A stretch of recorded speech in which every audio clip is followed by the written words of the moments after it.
Welcome to the Tennessee Native Plant Society monthly seminar. And I'd like to introduce our speaker tonight is Joy Grissom from Knoxville, where she started and runs the Native Plant Rescue Squad. She's going to tell us all about it. And I'm hoping that there might be some folks who want to start one or work on one in other cities across the state, because the plants have become available then for our schools, for native plant projects at the schools, and a whole host of other things. So that the plants are rescued. Yep. So okay. Joy is director and co-founder. She's a Tennessee native with a background in public health advocacy and community education. She's dedicated to the health of the environment and how human engagement and our connection with wildlife is an integral component of our well-being. So the Native Plants Rescue Squad works with builders, developers, and landowners to rescue native plants that would otherwise be destroyed during clearing, building, or development. Development is something we've got a lot of here in Tennessee. The rescue plants are then made available for educational opportunities or restoration projects with the goal of increasing the overall ecological health of our region. So, and this particular native plant rescue squad is located in Knoxville. And I could go on talking. I know Joy is a lovely, bubbly person, and this should be a lot of fun. And I'm hoping a lot of folks will have a good takeaway from this about ideas that they might be able to employ. So Joy, the floor is yours. Thank you. I just have to mention that I kind of like that I am able to be seen and also have the presentation. So I guess, Karen, I'll just say, what's the key word? I want to say go on, move, click. Just next. I'll say next. Okay. Over. Yeah. So a lot of times I'm speaking to people that already are familiar with who we are. So I'll kind of go into that and how we became a nonprofit and whether we even wanted to do nonprofit. Instead of having this nursery and having native plants available where they're very lacking all over as far as nurseries go. But to make it more educational. So this took time to really think about. And this is our vision statement: ecological health and beauty where we all live, work, and play. Really happy about that. Next.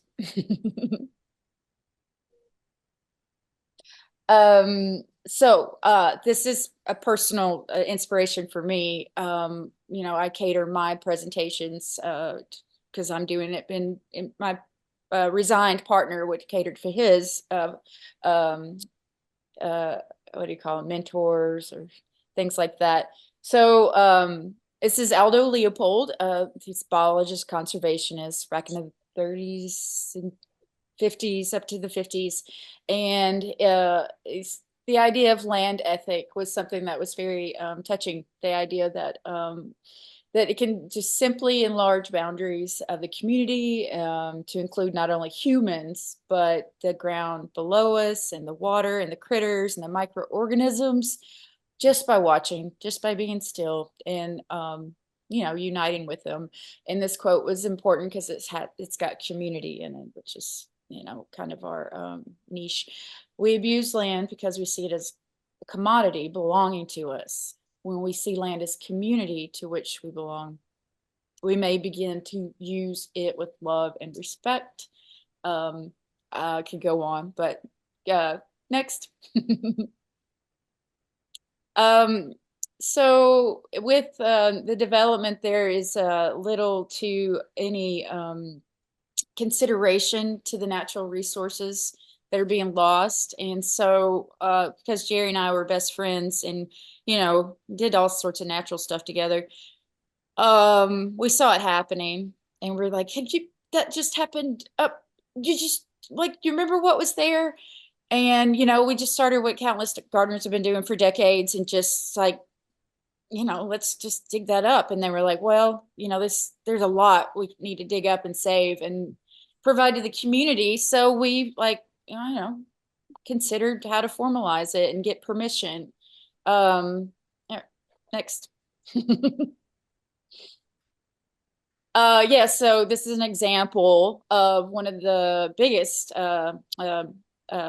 rescue sites outside of Knoxville. Very natural, preserved area that a landowner wanted to make money logging it. So we found out about this from a friend who had a place, and this is pretty far from us. So he had a place out there in the wilderness, and he said this is happening, and he just went up to the bulldozer people and asked if we could dig up some plants, and they're like, sure, I don't care. So we didn't have to do any contracts or anything formal too much. And they were just said, don't come on the weekends. And so we went throughout the week. I know, only come on the weekend. Sorry. So, yeah, this is what it looks like. It's devastating. So you can next.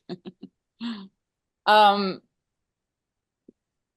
turtles weren't out there. I didn't actually not get to, but have to run into much to wildlife, because that would just make me want to take them home. And luckily the turtles are from another site. But I learned a lot about the communities, plant communities, what grows well together, and brought that into, the to people that are interested in landscaping and needing to revitalize their yards, and show them pictures of what is in nature. And this is kind of how it looks when it goes wild. So it's an inspiration for them to not worried about maintenance. Next. There's our mission. It's the longest mission I've ever seen in my life, but we had to say it. So I think Karen, I think I gave you our mission. I guess the key word in our niche is rescue. And that's our novelty. That's where people are most attracted to that idea. And to make them available for educational opportunities, that idea developed further along too. It took a few years to figure out who we are. And yep. And so we want to get them back into the environments that they're lacking, and create corridors and change the landscape culture. Next. This was our very first trial at a contract, and to let developers know, we're serious about this, and that we're very considerate, and have to be bipartisan in this kind of situation. They don't want to feel like the enemy, so you just let them know, hey, this is who we are. We're pretty grassroots. We're not trying to stop development. We want to do this at your convenience, and we want to offer you some suggestions for some, once you get your what do they call landscaping company to come out and do these just the same yards, just multiple different, like they choose this palette and continue to use that throughout these subdivisions. And it's just I've talked to some of these companies, and they're like, well, what's available? What do you got? And it's like, well, they need plugs, honestly. But anyway, that's going to be a whole learning experience that's beyond running a nonprofit. And we offer provision of services if we want this. If you would like us to grow this for you and restore it, consider the homeowner. But they're busy. They've got a lot on their plate. We're at the bottom, but they don't care a lot of times. Next. Oh, next. Karen. Oh, sorry. This is more of all they really require is that no one's going to get hurt, and we all agree that I mean, I don't really think it's going to hold up in a lawsuit, but you know, we trust our volunteers, and we do have personal insurance to cover. Depending on the project, we can cover some accidents. So that's just been a complicated conversation. We try our best, but usually you just never know if someone's mom or partner is going to press them to, but there's been no accidents. I'm waiting for the snakes, but snake bites, so far so good. Next. So yeah, I've enjoyed like learning about the differences in conservation, preservation and restoration, you know, with the idea of the park services and other trails, and you know what people consider conservation. And they seem to mean the same thing, and they're closely linked. And the difference is how they're carried out. So one is the protection, um, and conservation is like the generally associated with protection of natural resources while also having access to humans. But with preservation, it's completely protected from humans. So our deal is restoration. That's what we do. That's where I mean, we do it all, but or at least advocate for it. But restoration's our key. And if you notice, our symbol is kind of mimicking these the arrowheads, and then the state parks kind of like smoothed it out even more, and then we use the shovel. In the shovel is the sassafras leaf, and a critter. So it's a host to the spicebush swallowtail. And there she is. Them, there they are.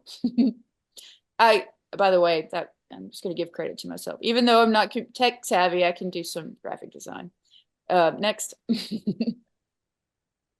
So yes, this is our novelty. This is where people really are attracted to what we do, and also where we really, really bring in the public. The idea of digging plants, and it's not as easy as it sounds. You know, you have to ID them. You have to let them know how the plant grows, and what's the difference in this one and that one, and they kind of want to learn about the biology of everything. Why is this important? A lot of our volunteers want to know if it's edible, what's the uses, why save it. So it hopefully we'll develop workshops in the future to do these teaching methods. And so looks good. Next. And this was our first rescue site in 2015. We had a friend with 100, gosh, that's a lot, maybe 50 acres, outside of Knoxville, near you know, a natural area where there is still like old homes and stuff and things being built, but you know, old stuff. So he was going to selectively log for pine beetle, and he let us know what the developers or the bulldozers were going to do, how that would affect the things around them. So we had our flags and our barriers where we could rescue. And I had never, like, that was just the biggest learning experience, and in hard work, because we have to wheelbarrow a lot of this stuff out. And we know that there's different environments we want to go check out, but it's taking a while to get there with the load. Yeah, and I just want to value all these. We learned that lady slippers were not very cooperative with transplanting, but some people have had luck. And I did, well, that could go off the rails there. Next. This is what we got from that site for the most part. And I use this old fashioned, I wish I had it at hand, but this Tennessee wildflowers of the Tennessee, Appalachian and Ohio River Valley areas, and learned what these were. And it was very intense. So this is our availability, and just from that site. All right, next. This is the book, I hope. Yes, thank you. I still use it. I adore it. I need pictures. I need some simplicity with where these are located. I love that it has like some folklore knowledge. It has the Cherokee like connection in the beginning and our regions. I think it's great. And a lot of people don't know that's around. And I know they don't have like a recent edition, and it's Yes, we really do. hard. We do. Yes, Oh, we do. It's out. what? Third or fourth? No, but we've got, yeah, we'll be doing a new edition in another year or two, I guess. Oh, thank God. This is the Native Plant Society's book. Yeah, And yep, Dennis yep. Moore, the lead author, he might be on this. He may not be. I'm not sure. Hi, lead Arthur. I Author. didn't see him, so he may not be. But Well, I can't wait for that. Alice I've visitor. had to buy several. I'll see them at thrift stores, not thrift stores, but like, used bookstores. And I wish I could show you mine. Oh gosh, They're- I have to show you mine. So this is mine that I used through, let's see, 2015 until I finally got a new one this year. I just kept going. And there's the index is back on. I finally got a new one. And I tell people that one's good. But now there's apps to help out, and I finally have a botanist working with me. Thank God. Next. Yes. This is the pictures at the front where Jerry and I were on the truck, and he was posing out on one of the slopes that that were logged. So this is really heartbreaking, but you do the best you can, and it is a learning experience for the volunteers and we need those volunteers because they're young a lot of times. And momentum, back strength, very important. Next. We started connecting more in Knoxville. So this is another conservation organization, it's the Appalachian Mountain Bike Club. They have really done something to Knoxville. They brought a lot of people in for this recreational like hub for mountain bikers. But I know they enjoy biking in the woods, and I know a lot of them are appreciative of all the trees and things. So nonetheless, I heard they got a grant. There was in where they were putting in trails, and I contacted them and let them know we'd like to do that. And they said, "Why do you want to rescue a bunch of weeds?" That was just one member in the back. I don't know why you would want to rescue a bunch of weeds. I think that was him. Nonetheless, another educational opportunity and a collaborative to work together. So we've been working with them a lot. They're very busy and extensive. But next, this is also at part of the urban wilderness. Since we started rescuing, we were like, let's restore where these trails are.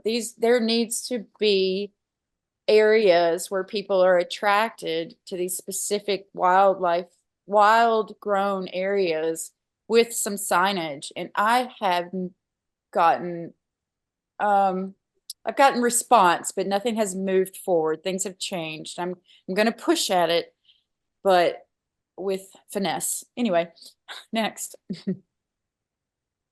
This was back in 2016. This is where we had our very first experience working with people to volunteer. And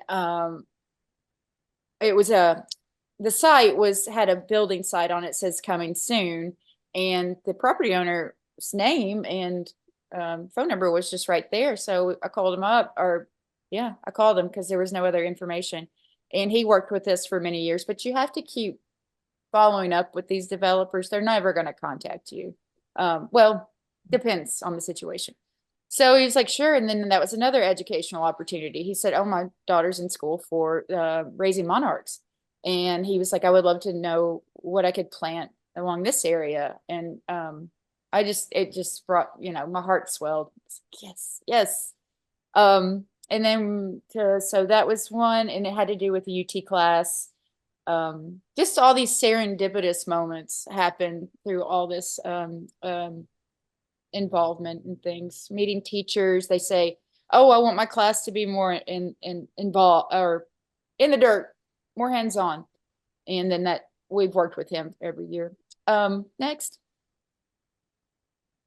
When it comes, so we were rescuing, this is an interesting situation with our our county stormwater management. They are there to protect and, you know, also keep our creeks and rivers clean and make sure that developers aren't messing it up or property owners, and they do a lot of tests. And so that plants are a big part of that. And if there's erosion or invasives, you know, they have to mitigate that. So we had an experience where they reached out to us and they needed to remove a ton of invasives. It was just a little extra.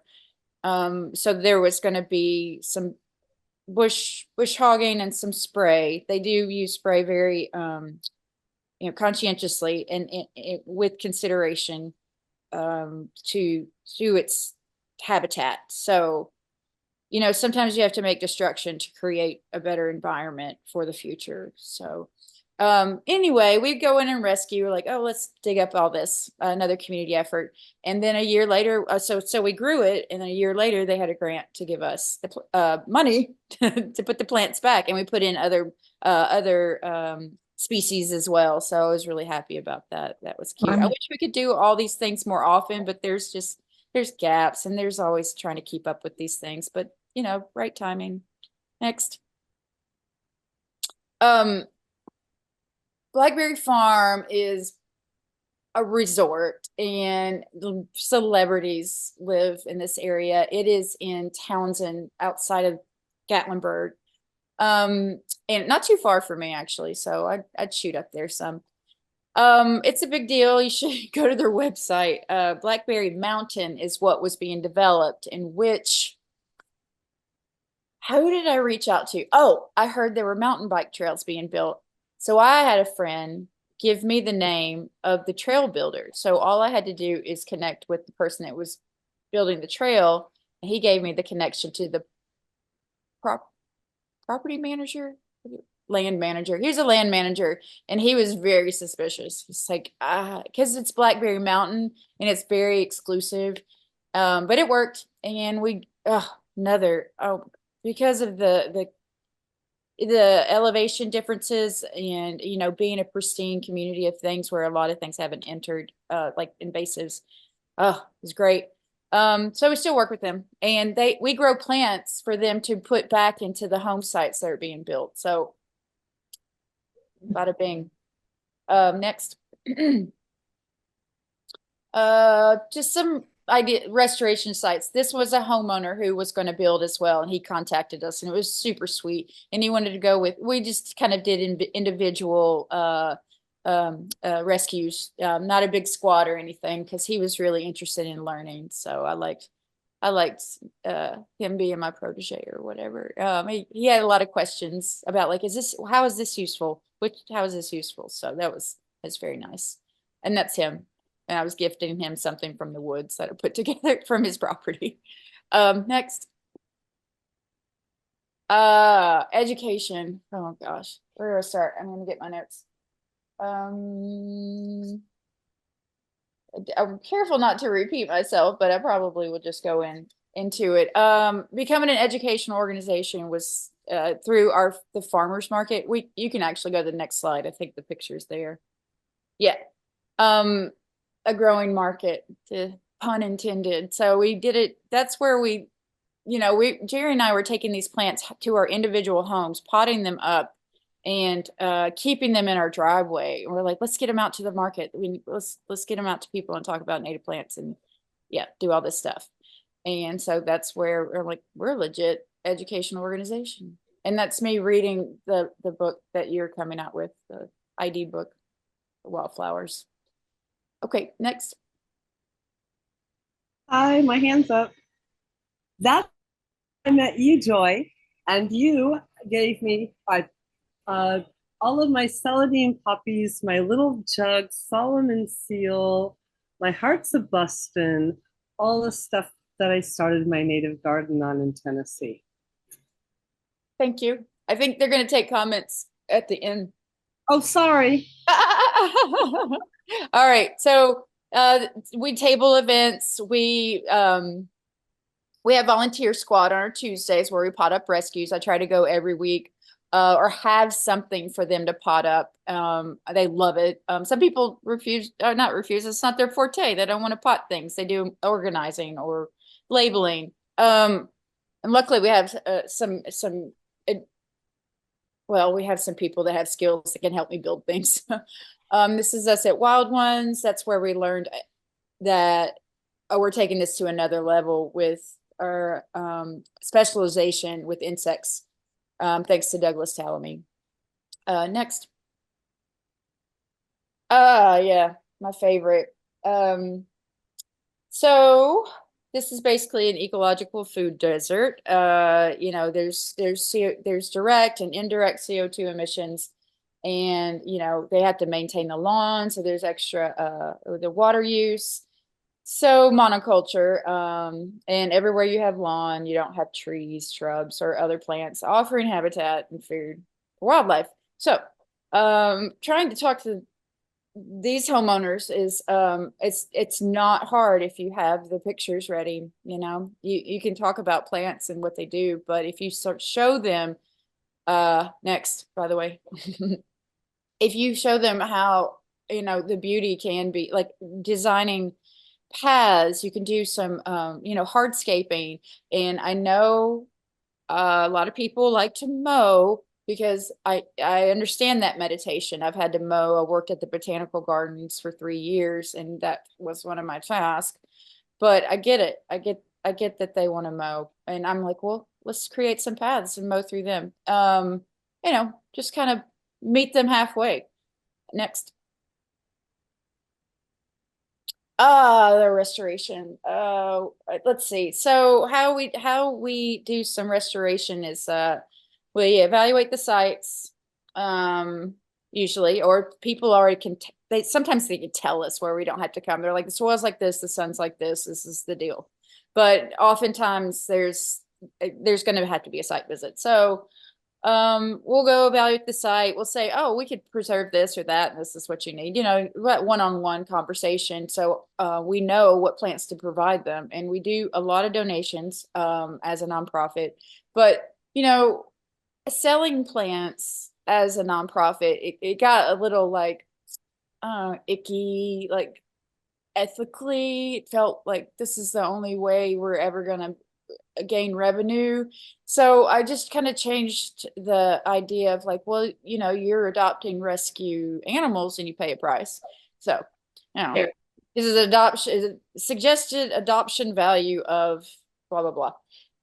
So yeah, it's just the restoration with the homeowner and talking to them personally creates a land stewardship initiative, and make a bigger connection, because people they're starting fresh. They're like, I kind of want to do that, and you're like, well, this is what it entails. So next.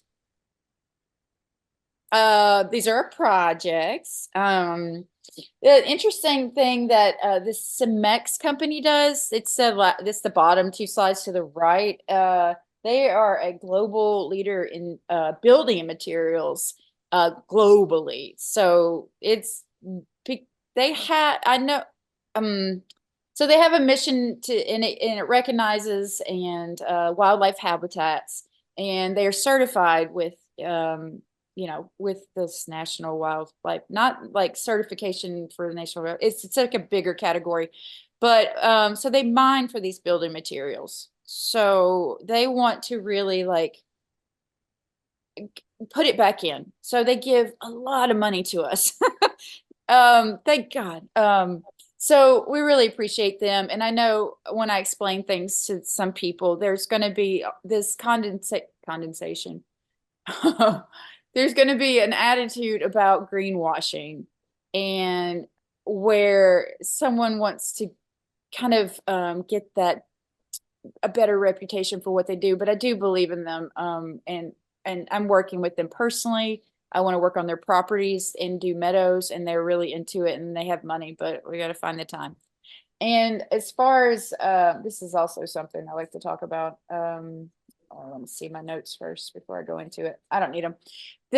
We had a native plant restoration class work on this bottom slide to the left, a medicinal garden at KBGA. So it was called like a traditional native plant medicinal garden. We had someone that had money to write a grant for this, called it the Cherokee medicinal plant garden. And what some people are aware of, you can't use tribal influences and have those names for the public without recognition and approval. It's that it's sometimes overlooked, and but we work with them. They're supposed to get back to us all the time, but I'm going to stop bugging them. So we just call them the Native Plant Medicinal Garden. Next. How much time do I have? So anyway, we work with schools. That was that. We work with the county. That's the bloom at the bottom, beautifying local outdoors without mowing. So I'm working with them, supplying the plants. It's been a great initiative. So, it's a side hustle too. As far as like they've gotten me to do these maintenance plans as well. It's not my favorite, but I thought, well, got to add it to the income. Next.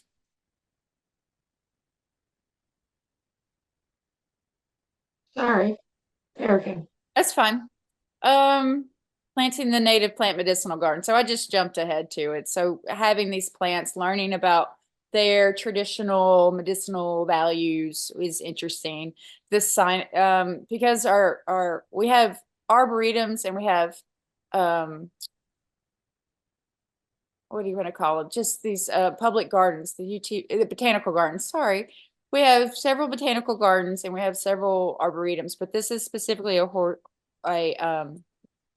historical site that is improving, and it is taking a lot, but it's getting there. Though we got a new director and a lot of grants. So anyway, this is where this is at. It's the Knoxville Botanical Gardens and Arboretum, and that's where we house our plants. Thank goodness that was a blessing for them to let us use it. Next. Yeah, Karen, I don't even see a clock. Sorry. It's Is it past time? 7:05. You're really good on time. Say that again. You're about halfway. Oh, okay, cool. About So, okay, 8:05. it's 8:05. I'm halfway. There is the University of Memphis, civil engineer. I can't remember the name right now. Caesar is the program. I can't remember that's the acronym name. So I was really pleased at the University of Memphis, just to say, they just need some growing, no offense, but I'm like, I was really happy that they reached out, but they reached out to botanical gardens. So as far as plant experts in their, as a part of the grant and working together. So they contacted the, Memphis one, the Nashville one, and the Knoxville one. And it got passed on to me because we house our plants there.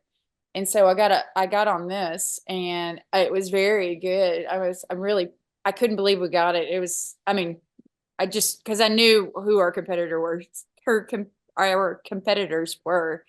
And I think it's been a struggle for TDOT to keep up with the maintenance plan. So I'll just say that. Next. The pollinator pathways.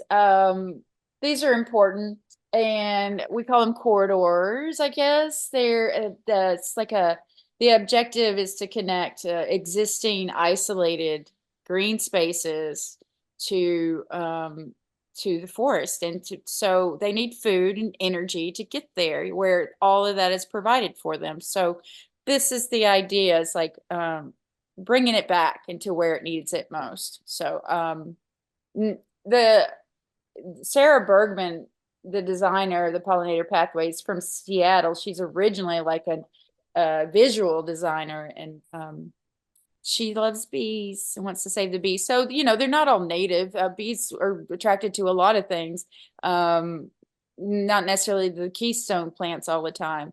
And I love the idea, and it's gorgeous, and I would love to see it. And I'd love that to happen here and everywhere. Our part is the city, or I'm sorry, the Urban Wilderness Gateway Park. And they're working on that too, but, you know, limited with the flowers, but the trees are happening. Next. My old cohort. This is us at the Knoxville Botanical Gardens and Arboretum. It's like a subterranean greenhouse. And so that's our shade house.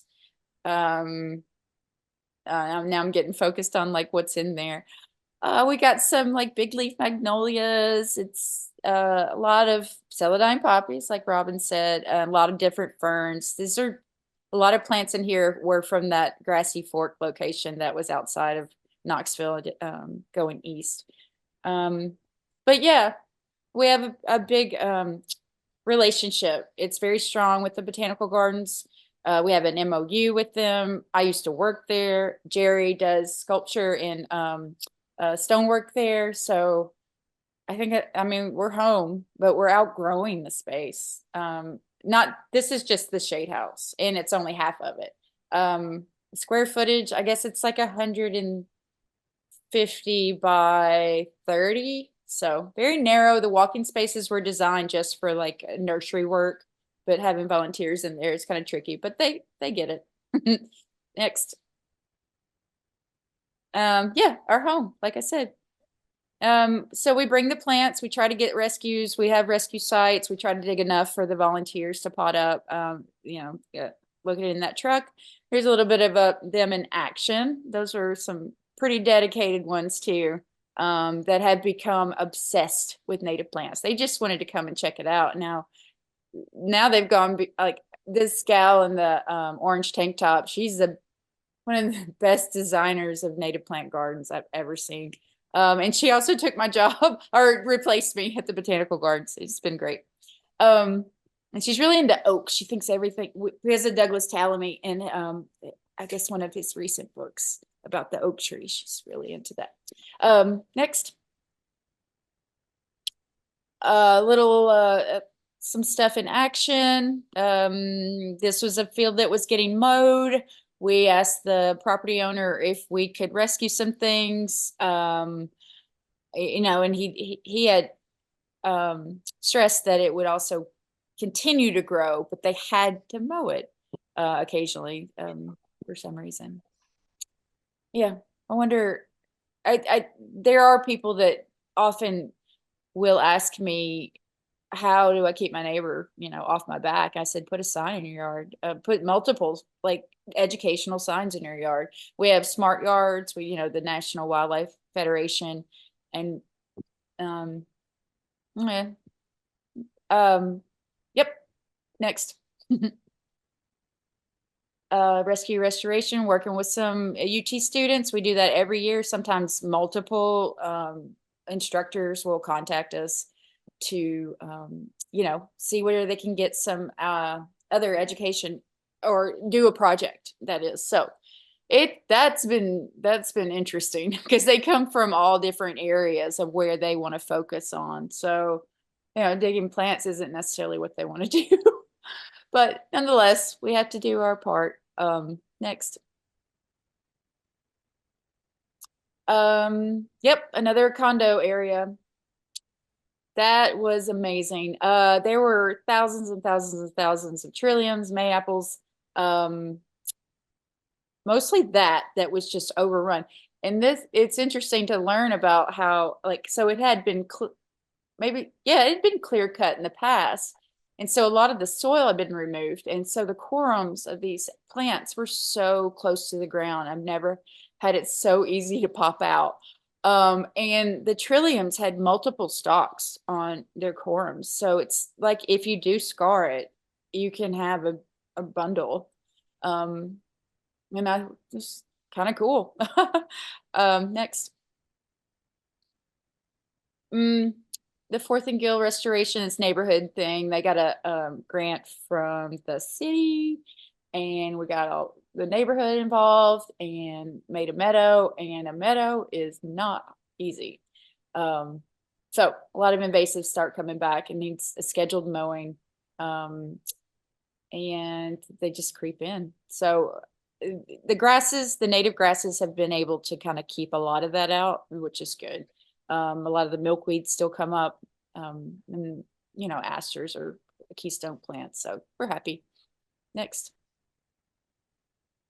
So this is something we've been working on for about 3 years to get the public kind of involved in, I don't know, it's like scaling up a little bit and using more natural resources. So it's an educational tool, but it's also it's a competition. So we have the Sassafras Awards. This is our 3rd annual one. It's happening now.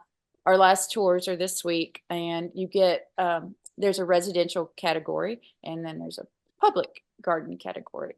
So yeah, that's been fun, seeing places I've never seen and asking the property owners or the curators of all these questions that are very useful to the community and our judges that we pick. And it's actually a lot of hard work. So we're gonna wonder if we're gonna do this again next year or wait another year. And this coincides with our fundraiser that we're trying to get a little bit more legit as far as a nonprofit goes. Our first one was a pizza party, so and our second one last year was free to everyone, and it was, yeah, we needed tickets, but anyway, we'll get there. Next. Our beautiful volunteers. So I've always wanted community. I'm a single lady. My family lives far away, and I'm like, and this is it. This is this is what I've wanted, and this is what brings me joy, to have all these wonderful people to have fun and play with plants and learn about plants and teach you about plants and then teach them. So yeah. Next. Another view of our of our stock. Having fun. So you see the grassy area, the guy in the blue shirt standing there on the left. That's all full now. We've extended this place, or outgrown it. And so we don't know what to do. Oh, I think everything will fall into place, but there is we need to put a tarp down there for one thing. So we're gonna talk to the board about that at KBGA. This is Knoxville Botanical Gardens. Next. Oh, I'm done. I'm ready for questions. And there's that one. I do have to say another serendipitous thing. I just love when things just fall into place so beautifully. The sassafras leaf at the bottom with the spice bush swallowtail has the very moment that I got the graphic designer to clean up the drawing I did for the sassafras, I was like, do you mind putting a spice bush swallowtail larva with the leaves munched on, and no, the butterfly coming from it, because otherwise it looks kind of goofy. And he's like, yeah, I'll work on it. And that day I was doing a consultation, and then I saw that, and it made me really happy. So should. Lovely. Thank you. Right. I'm going to stop the screen share so I can see the chat. All right, now I think I can get to the chat box. We have some questions. Let's see. All right, what is the book? Okay, the book is the Tennessee wildflowers of Tennessee and the Ohio Valley and Southern Appalachians. And you can purchase it from from some of our members, the ones who are doing education outreach. It's also available in bookstores, and it is currently out. It is currently available. It is the best best wildflower book for Tennessee. And for those who haven't discovered it yet, it's got a cheat sheet in the front. And in the front, you can see it has plant flowers by color. So if you see, oh, there's a pretty red flower, I wonder what it is, you go to the red flowers and find it or something like it. And it tells you where to go to get details. And if that's not exactly the right one, it tells you similar plants. So Very cool. I love that it has all the very much subspecies in there too, which can kind of be confusing about like which one. we've gone through many printings of it, and unfortunately our supplier likes to let things run out before a new printing, and that has caused some issues. One year in particular, when it wasn't available anywhere for a year. I remember. I was telling people about it and I couldn't find it. And that's when it went up to $200. I know it was on eBay for like $200. Oh my gosh! And then I found it in that bookstore for 10. You're kidding, $200? Oh yeah, it went up. It was incredibly stupidly priced because it was, and that continued long after it was available again. Huh. Because you can go to Barnes and Noble, and I'm not sure what other bookstores. The only one I have near me is Barnes and Noble, so I check that one. Whenever I'm in there, I check and make sure they're stocked. Oh, good, good for you. But I that's the only one I actually get to see regularly. So, and it's listed on our TNPS website under publications, along with other books that we supply as well. So to be clear, the 3rd edition is your latest available book, correct? I think so. This is the one of the old ones. And okay, like you, mine is falling apart. Yeah. It is well done. I do want to mention before I forget, there is an app called Picture This, and it will look like you have to buy it, but just press cancel, but it is worth buying. It's just $30 a year. That is really, really, really smart AI going on there. So Picture This. And it gives you more information than just the name of the plant. You can kind of like understand that that's the location it's in. I've not had a plant app that has been as accurate as this one. So just throw that out there. It's also, if I can jump in for a second, it's also pretty good with bugs. Picture This is also mushrooms. There's mushrooms. Cool. Okay. Okay. One comment is, I have seen your booth at the Knoxville Farmers Market. Another one is keep up the good work. I will. One question, how did you balance the nonprofit and work? Did you transition to being paid by donations and fundraising? That is an excellent question. That is it's actually a very complicated answer. Let me think how to not go too deep into it. How did I transition? So when Jerry and I were doing this together, we were literally paid $150 a week each. Is that right? Yeah, $150 a week. So $600 a month to do what he mostly considered a full-time job. He had well, he was taken care of. I'll just say that. He had a nice life, and he was able to do artwork, which is his that's his heart is a lot into making things. He's a sculptor and ceramist and ceramicist. So anyway, he took a lot of time doing a lot of the organizing, and he's a wonderful writer. He's so he's so verbose. It's like, okay. So at least not at least, but I'm appreciative of him and I miss him dearly, but we're friends. So, since he's resigned, I asked to be a full-time employee. I'm going to be my title was the restoration specialist. I was, that's complicated too. I wanted public service loan forgiveness. So now I'm the executive director and I get paid $15 an hour for 40 hours a week. And that's how I have a meager minimalist lifestyle. I don't have children and I live in a very cool place that is almost paid for. So I'm happy, but I could be happier.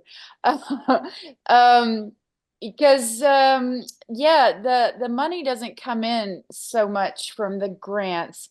We're really, really trying hard to find people to be consistent sponsors or donors. So we really need to get ourselves out there and be just, angels to everyone. Charisma goes a long way. So, yeah, that's what I do. And I'm able to survive. And I'm 15 an hour, just to be blunt. And so before this, where my bread and butter was landscaping. As a restoration specialist, I was doing design, gardening, and then the upkeep, of course. And then it just kept coming. Everyone needed it. And now I can say no. I can just give them consults online and refer them to new landscaping companies that are native plant focused in Knoxville, which I'm really happy about.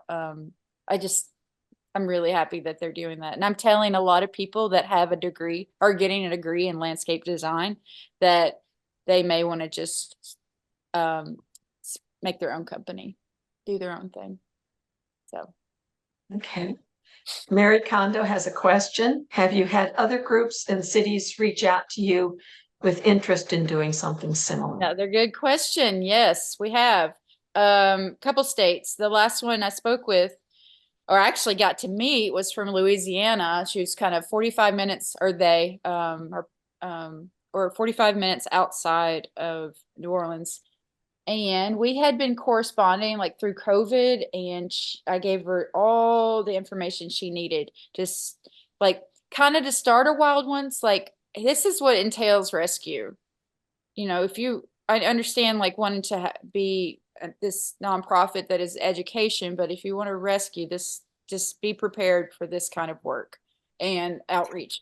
And they're doing it. So she and I met. She was coming through, and it was wonderful. She said we should franchise. I said just not my style right now, and the board agreed with a lot of pushing back. So, yes, and we've had local places in Tennessee. Chattanooga has a native wild plant rescue. Gosh, I can't remember. I knew that I was going to be asked this. We have at least 3 different states, and I'm seeing them pop up on social media more. There are more rescues happening. There's always a collaboration with another organization to make this happen. There's usually like extension, university extension agencies, or just the university itself, or other botanical gardens, or the wild ones and things like that. So yeah, you can't do it alone. Yeah. And I'm happy to provide all that information. It's like I can do the bylaws, I can give you the contracts, I can do our pamphlets. Just let me know if you want to try to start something like that and are interested. I can send you all those documents. Just lickety split. Yeah. By the way. Right. A related question. What would you recommend to folks interested in getting more involved in native plant rescue but don't know where to start? How, in what way? Like, so getting involved in native plant rescue in a region all by yourself kind of like, what's the specifics on that? What region are we in? Are we talking about the squad?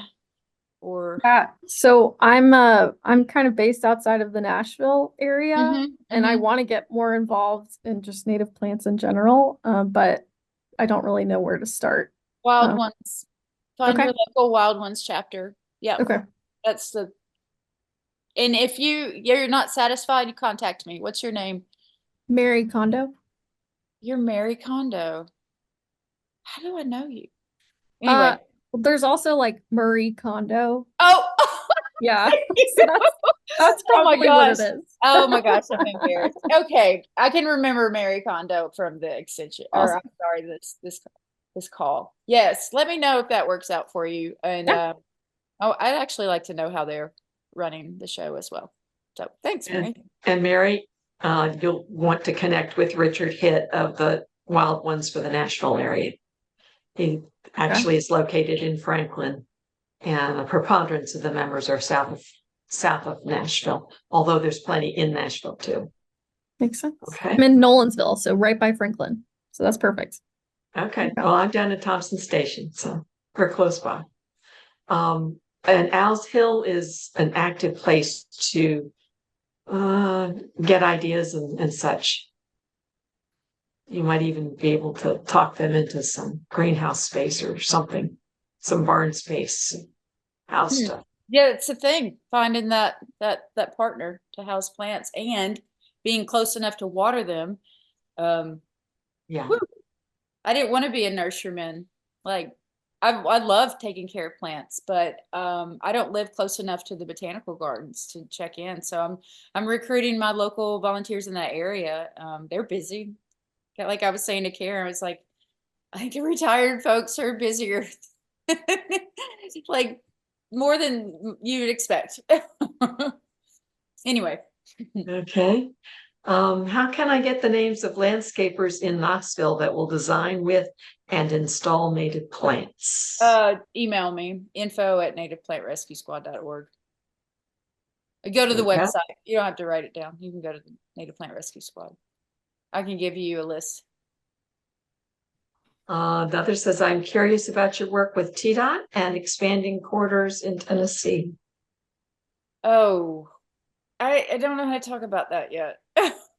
It's unsuccessful, but I hate that I might be offending someone that may be on this call. So, Okay.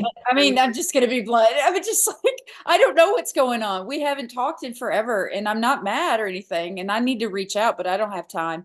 I have a feeling that TDOT is not responding to our plan that we produced, and we tried to get them to do their job. Sorry. I'm just kind of, I'm curious because Hey, Robin, they're typing in their comments, and if you can see where so you can it's not do a inter- chat. Yeah, well, you can ask me a question. Oh, sorry. No, go for it. I do know that, or I've heard scuttlebutt from a fairly reliable source. No, I just was curious because recently I had a friend that texted me that they were giving away milkweed seeds.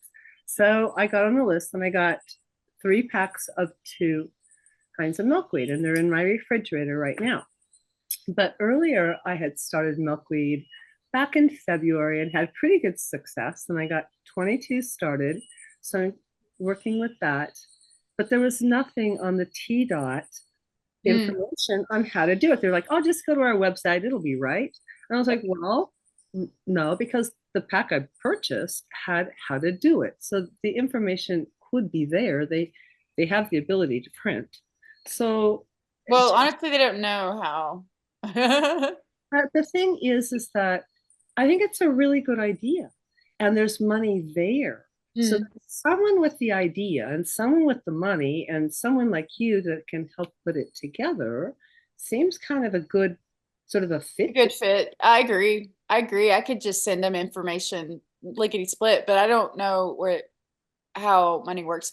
And I'd be happy to do it for free. But then that's a good point. That you have you went there that came from them and Right. you didn't have the information you needed. That's frustrating. Yeah, But it is what they're trying to do the right thing. true. So, you know, I mean, They're not easy to grow either. So well, yeah, they're not easy to keep alive, but they have secrets. they do. They're all individually specific. Okay, yes. Anyway, we're learning their secrets, and that's another story. But they have this wonderful opportunity that they've got money, is my point, and they have like they're doing the right thing, so that should be rewarded, right? Yay! But there's just one little extra step, and you're working with a botanist, and you've got their ear, so it's like, oh, they just need to hold hands, right? It is.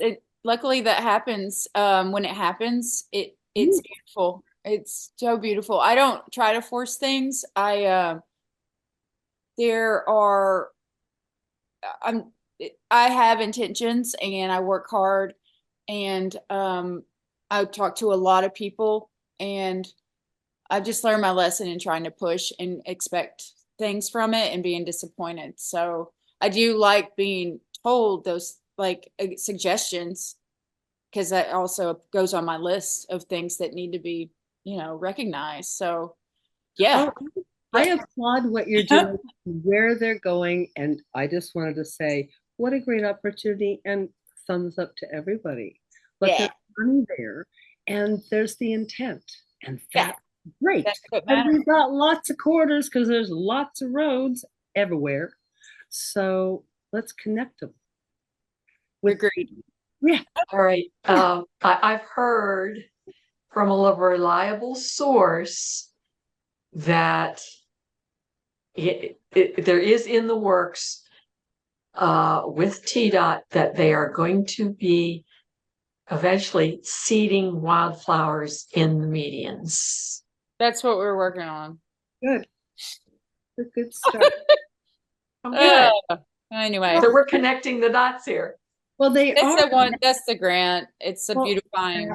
Yeah. I'm so sorry to jump in, but that provides opportunity for people growing the seed and designing the seed and leading. Joy, there's room for everybody at the table. It's like, what was it? Jose Andre from World Central Kitchen said, we don't need taller walls, we need longer tables. So we don't need more mowing, we need more flowers and trees and shrubs. Native. We just need to replace them. And you are on the right track, sister. You're just tired. You need help. Ah. Thank you, Robin. We'll talk later. We'll talk about all right. Okay, I'm out now. All right. You look One of beautiful, by the way. Okay. People are starting to leave now. Okay. I'll go. One comment from April. She says, I have to leave now. Joy, I find your work so inspirational. It takes a lot of heart and hard work. It is the boots on the ground conservation I wish to embrace with all my time. Where's she from? Do you know them? I'm always April curious. in Hendersonville. Nice. Oh, I love Hendersonville. It's been very pleasant, but times have changed, I'm sure. Anybody else? Okay. If anybody else has a question, how about raising your hand? I think I've gone through all of the ones in chat. So if you have any additional questions, something you want to elaborate on, go ahead and raise your hand and speak up. Anyone else? I got time. A lot of people will leave because they skipped it or to. Oh, I come to know. I do have to leave. I just said I had time. I'm updating my friend right now. Okay. All right. Anything else? All right. You can always email me if you have any questions. It may take a couple days, but I see it. So. All right. Well, thank you very, very much for Yay. joining us, Joy.